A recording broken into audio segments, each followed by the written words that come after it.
Hey guys, it's me Kenny and welcome to Kenny's Corner. Uh,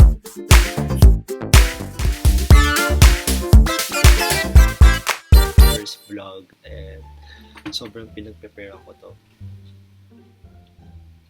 Sorry, di maayos yung lighting kasi umuulan. Tapos, di ko na-charge yung camera ko. Tapos baka dumating yung roommate ko.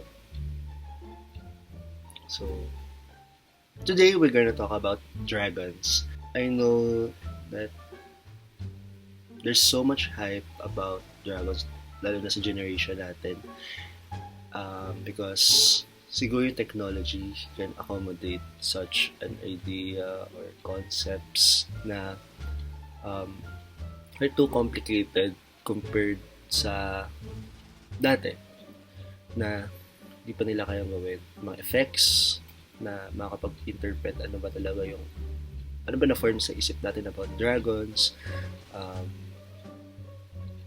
yeah, there's so much um, expectations siguro. But there are movies ngayon na na-meet yung expectations ng mga tao, like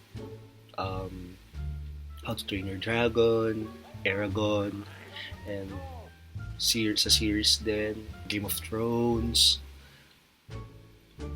na gawa nilang nung maayos yung character developments ng dragons. Kaya nagmukha silang cool sa mga tao ngayon. Yung mga tao nakita sila as pets, as a companion, someone na kasama mo araw-araw. Compared sa mga movies ng 80s na all they have is the story and a bit of execution. Lahat ng problems ngayon sa movies is just mostly about storytelling. Yes, we can execute anything now kasi madami naman nang gumawa. There's this movie no 80s that has a very great story but unfortunately hindi siya sumikat. But some of us know it. Maybe napanood natin nung bata tayo, VHS, mga ganon. But hindi siya sumikat because of the clutter na meron nun. Sumikat yung Lord of the Rings, The Hobbit, na animation. The movie is called The Flight of Dragons. 1982 fantasy and speculative evolution, full-length animation of about dragons, and it was made by Wrecking Base Productions, and the content was loosely based on Gordon Dixon's Dragon and the George and Peter Dickinson's Flight of Dragons. The same title ng movie is about the speculative evolution of dragons. I think yung kulang dun sa mga dragon movies these days is hindi nila napapaliwanag ano ba maging itsura ng dragons, or how they live, how they eat, how they fly, how they breathe fire if nabuhay sila sa totoong buhay. Yeah. So this movie explains everything about that. Scientifically na-explain nila how they fly, how they breathe fire, how they sleep, everything about dragons. It's very unique to have that kind of fantasy film, and it is also my thesis topic. I'm taking up advertising arts, and my thesis category is production design and animation. So I have these plans improving the design and story of the movie. Though the animation has a very distinctive style and storytelling, the Flight of Dragons has some low points that needs improvement. Some designs were not clearly developed.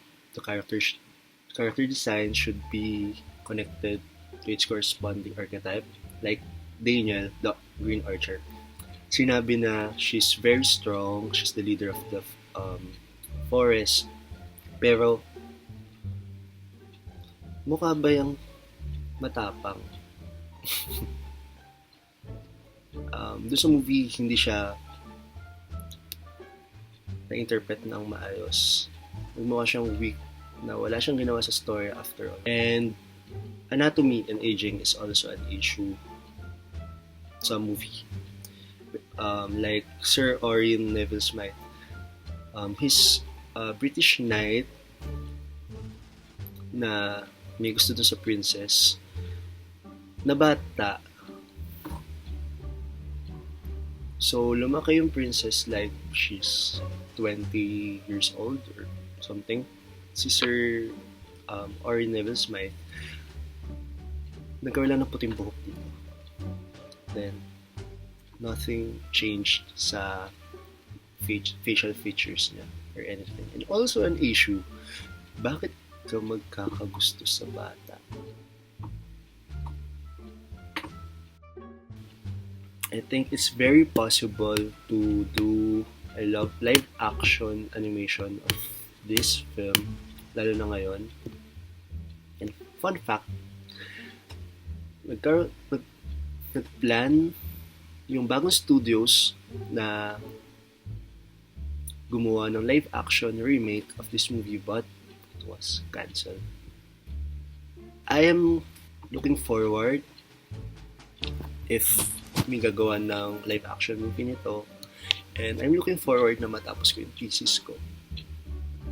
I think it's a sign na kinansel nila kasi mahirap. And I think that's all. Thank you guys for watching my first vlog. Bye! Subscribe!